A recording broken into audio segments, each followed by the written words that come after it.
সভাপতি আমার আলগা সিফার ডাক দিয়া নেওয়া হয়েছে।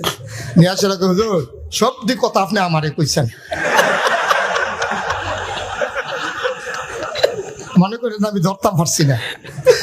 অবশ্যই আপনারা কেউ কইয়া দিছে আমি যে খাই। আপনার নতুন মানুষ, আপনি কোনো জানান না এর কথা রাখেন। হ্যাঁ, আসসালামু আলাইকুম ওয়া রাহমাতুল্লাহ। মুস্তাক ফয়েজি, নাম তো শোনা হোগা, হাসির রাজ্যের রাজা জিরি। ওনার একটা বয়ান দীর্ঘদিন ধরে আমার মোবাইলে ছিল এবং এটা ইতিমধ্যেই সামাজিক যোগাযোগ মাধ্যমে প্রচুর পরিমাণে ভাইরাল। ইমাম সাহেবের একটা কাহিনী হাসতে হাসতে শেষ হয়ে যাবে এবং সমাজের কিছু বাস্তবতা এই বয়ানে তার রয়েছে। চলুন আপনাদেরকে সাথে নিয়ে ভিডিওটা দেখি। ভিডিওটা একটু ভালো লাগলে কমেন্টে মন্তব্য জানিয়ে যাবেন, শেয়ার করে দিবেন। চলুন। আমাদের দেশে জমার আগে হুজুররা বাংলা আলোচনা করে না, কি করে না, আর আলোচনা করে না কেন? খুতবা দিয়ে নামাজ পড়া লাইছে, নামাজের পরে তার আলগা আনলাম, তুই দি মাশাআল্লাহ তো সুন্দর বক্তৃতা পারতি, তুই তো সুন্দর করে তারা বুঝাইলে পারতি। এই শুক্রবারে এত্রি মানুষ তোর কাছে আইয়ে তুই আল্লাহর কাছে কি জবাব দিবি? কাউ জবাবের লাইন করে রাখছি। আমি তো তুই তারারে কত সুন্দর করে বুঝাইলে কি তা হয়? খাও তুমি এটা বুঝছো, আমি বুঝি না, আমি কোনো কম চেষ্টা করছি না।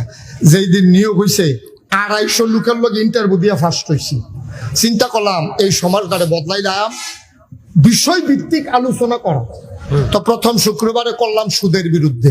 আচ্ছা, কি এর বিরুদ্ধে? সুদের বিরুদ্ধে কোনাকান্সি মাইরা একেবারে সুন্দর করে আধা ঘন্টা লাগাইয়া সুদের বিরুদ্ধে ওয়াজ করে সারছি। নামাজ যখন শেষ হয়েছে সভাপতি আমার আলগা সিফার ডাক দিয়া নেওয়া হয়েছে। নিয়ে আসে হুজুর সব দিক কথা আপনি আমারে কইছেন, মনে করেন আমি ধরতাম পারছি না। অবশ্যই আপনারা কেউ কইয়া দিছে আমি যে খাই। আপনার নতুন মানুষ, আপনি কোনো জানান না এর কথা রাখেন।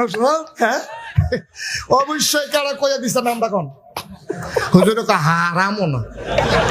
কেউ আমার কাছে কইছে না ভাই আমি নিয়ত করছি বিষয় ভিত্তিক, সুদরা যেহেতু জঘন্য গোনা আমি এটা দিয়ে শুরু করছি।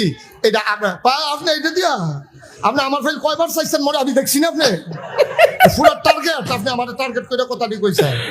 আপনি যা শুরু করছেন আপনি তো আমার দুস্থ আমার আমি বুঝালাইছি যে এখনো সুদের বিরুদ্ধে আর ওয়াজ করন, যদি সুদের বিরুদ্ধে ওয়াজ চলে চাকরি আর থাকবে না। তো ছাড়লাম, সভাপতির ডরে সুদের বিরুদ্ধে ওয়াজ ছাড়লাম। পরে শুক্রবারে চিন্তা করলাম সভাপতি যখন সুদের ব্যাপারে কথা বলে সাথে আচ্ছা যা ঘুষের বিরুদ্ধে কই।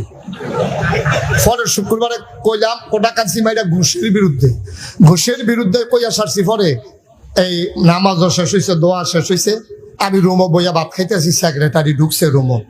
সেক্রেটারি ঢুকে সেটা কি হুজুর ইয়া আমি যে সরকারি চাকরি করি এটা আপনারা কইছে কারা? তো বিলিটা আমি আগে জানি আপনি সরকারি চাকরি করেন, এটা কইব কারা? আপনি এই ওয়াজ শিখছেন কেন? আপনি কই শিখছেন এই ওয়াজ? একদিন আপনার সভাপতির লইয়া শুনেন, আপনি ধরছেন আমারে আপনার ধরেন কি আমি কি আপনার কিছু কইছি? কয় না আপনি অবশ্যই জানেন আমি যে খাই, এটা বুঝছে তো আপনি আমার ধরছেন, মনে করেন কিছু বুঝি না চাকরি। কয় সেক্রেটারির ডরে ঘুষের বিরুদ্ধে ওয়াজ করলাম। পরের শুক্রবারে ওয়াজ করলাম মদের বিরুদ্ধে ওয়াজ করে সারছি। পরে ক্যাশিয়ার সবাই কয় বেতন মাইনসের তে নিয়েন, আমার লোকের দেখা করার দরকার নাই। আপনারা কি শুরু করছেন? কাউ শুরু কি দেখছেন? শুরুটার ভাইবেন হনে না, 2 মাস বেতন বন্ধ করে দিলে দেখবেন ওয়াজ দেখবেন ঘর লইয়া লাগবো দেখবেন। এটা আমরা বুঝি এটা। হ্যাঁ, আমি কি সবসময় খাই নিমাই দেবে না খায়? আপনি এই কথা করতেন গেছেন কিন্তু নেন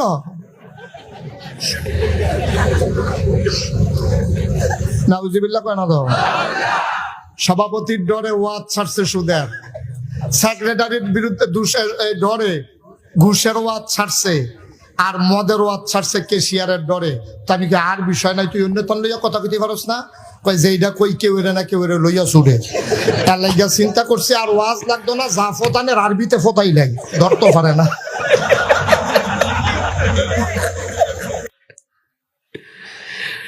এরকম কিন্তু আমাদের সমাজে বহু আছে যে আলোচনার সময় যদি কারো দিকে তাকানো হয়, একটা বয়ান করতেছে, কথার কথা গীবত নিয়ে আলোচনা করতেছে, শাকায়াত নিয়ে আলোচনা করতেছে, তখন একজন মানুষের দিকে তাকানো হলো, সে মনে মনে ভাবতেছে হয়তো হুজুরে আমারে টার্গেট করে কথাগুলো বলতেছে, এরকম করে থাকে আর কি। এখন এই ঘটনাটা কতটা সত্য এটা উনি জানেন, আল্লাহ পাক জানেন।